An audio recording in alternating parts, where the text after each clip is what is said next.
Micro आणि नॅनोप्लास्टिक्स आणि अचानक बालमृत्यू सिंड्रोम. नॅनोप्लास्टिक्स ज्या कोणत्याही ऊतींमध्ये शिरतात तिथे ते दीर्घकालीन दाह निर्माण करू शकत असल्यामुळे ते जन्मापूर्वीच चेतासंस्थेच्या जोडण्यांच्या निर्मितीमध्ये व्यत्यय आणू शकतात, ज्यामध्ये गर्भाच्या मेंदूचे श्वसन आणि हृदयाचे कार्य नियंत्रित करणारे भाग देखील समाविष्ट आहेत. जन्मानंतरही स्थिर विद्युत प्रभारित नॅनोप्लास्टिकचा हानिकारक प्रभाव सुरूच राहतो. अर्भकाची चेतासंस्था अजूनही विकसित होत असते आणि ती अत्यंत अस्थिर असते. त्यामुळे संदेशवहनातील अगदी किरकोळ अडथळ्यांमुळेही श्वसनक्रिया किंवा हृदयक्रिया बंद पडू शकते. अचानक बालमृत्यू सिंड्रोममुळे मरण पावलेल्या अर्भकांमध्ये हीच कार्य अनेकदा बिघडलेली असतात. शिवाय जेव्हा मायक्रो आणि नॅनोप्लास्टिकमुळे मायटोकॉन्ड्रियाला नुकसान पोहोचते तेव्हा प्रभावित पेशी कमी ऊर्जा निर्माण करू लागतात. ही कमतरता भरून काढण्यासाठी त्या मायटोकॉन्ड्रियल डीएनएच्या प्रतींची संख्या वाढवतात आणि त्यांच्या मायटोकॉन्ड्रियाची संख्या विस्तारतात.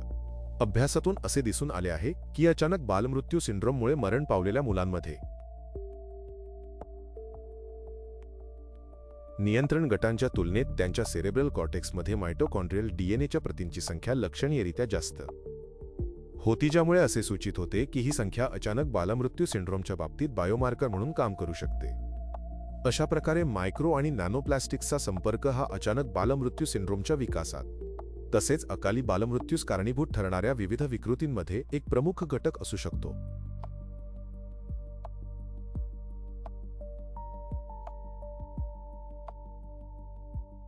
आपण मायक्रो आणि नॅनोप्लास्टिकच्या परिणामांपासून स्वतःचे आणि सर्वात वाईट म्हणजे आपल्या मुलांचे संरक्षण करण्यास असमर्थ.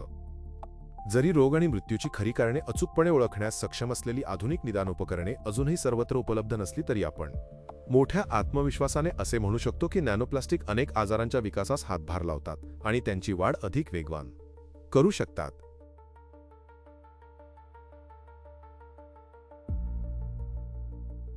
ज्या दुर्मिळ प्रकरणांमध्ये सविस्तर शवविच्छेदन केले गेले त्यांमध्ये संशोधकांना नेमके बाधित अवयव आणि ऊतींमध्ये सूक्ष्म नॅनोप्लास्टिक कणांचे लक्षणीय प्रमाण आढळले आहे. उदाहरणार्थ मेंदूच्या ऊतींमध्ये, एथेरोस्क्लेरोटिक प्लेक्समध्ये, घातक ट्यूमरमध्ये आणि इतर रोगजन्य रचनांमध्ये.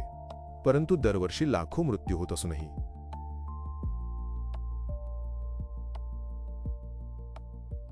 या प्लास्टिक कणांच्या अस्तित्वाची अशी तपासणी केवळ तुरळक प्रकरणांमध्येच केली जाते. याची दोन मुख्य कारणे आहेत. पहिले म्हणजे अनेक प्रयोगशाळांमध्ये मायक्रो आणि नॅनोप्लास्टिकचा विश्वसनीयपणे शोध घेण्यासाठी आवश्यक उपकरणांची कमतरता असते. दुसरे म्हणजे डॉक्टर आणि संशोधक या शक्यतेचा क्वचितच विचार करतात की हे कण रोगाच्या विकासावर किंवा परिणामावर संभाव्यतः प्रभाव टाकू शकतात.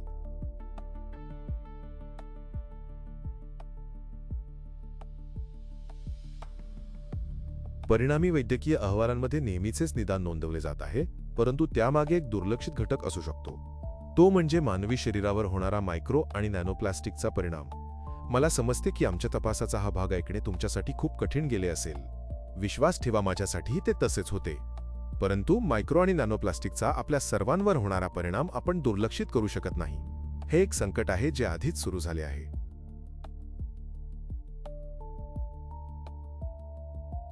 हा धोका इतके दिवस कोणाच्याही लक्षात आला नाही, कारण तो आतूनच शांतपणे कार्यरत होता.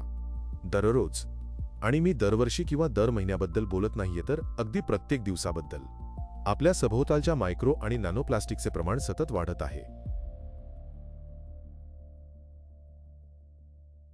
मोठ्या प्लास्टिक कचऱ्याचे सतत लहान कणांमध्ये विघटन होते आणि हे कण अखेरीस आपण खात असलेल्या अन्नातून, पीत असलेल्या पाण्यातून आणि श्वास घेत असलेल्या हवेतून आपल्या शरीरात प्रवेश करतात.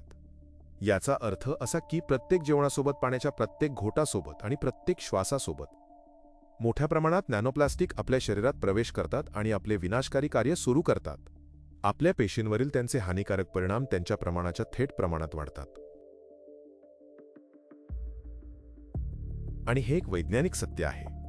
याहूनही अधिक चिंताजनक बाब म्हणजे आज महासागरात आधीच इतके सूक्ष्म नॅनोप्लास्टिक जमा झाले आहे की ते मानवांसहित संपूर्ण जीवमंडळाला किमान 3 वेळा नष्ट करण्यासाठी पुरेसे ठरेल.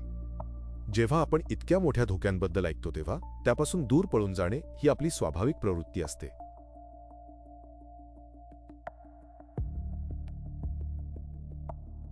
आणि मला ते समजतं. आपल्या जीवनातून प्लास्टिक पूर्णपणे काढून टाकणे किंवा त्याहूनही उत्तम म्हणजे आपल्या कुटुंबाला घेऊन या ग्रहावरील एखाद्या निर्मळ कोपऱ्यात जाऊन राहणे हाच एकमेव तर्कसंगत उपाय आहे असे वाटू शकते. पण त्यामुळे ही समस्या खरोखरच सुटेल का? खरे तर या सूक्ष्म नॅनोप्लास्टिकपासून सुटका मिळवण्यासाठी आपण नक्की कुठे जाऊ शकतो?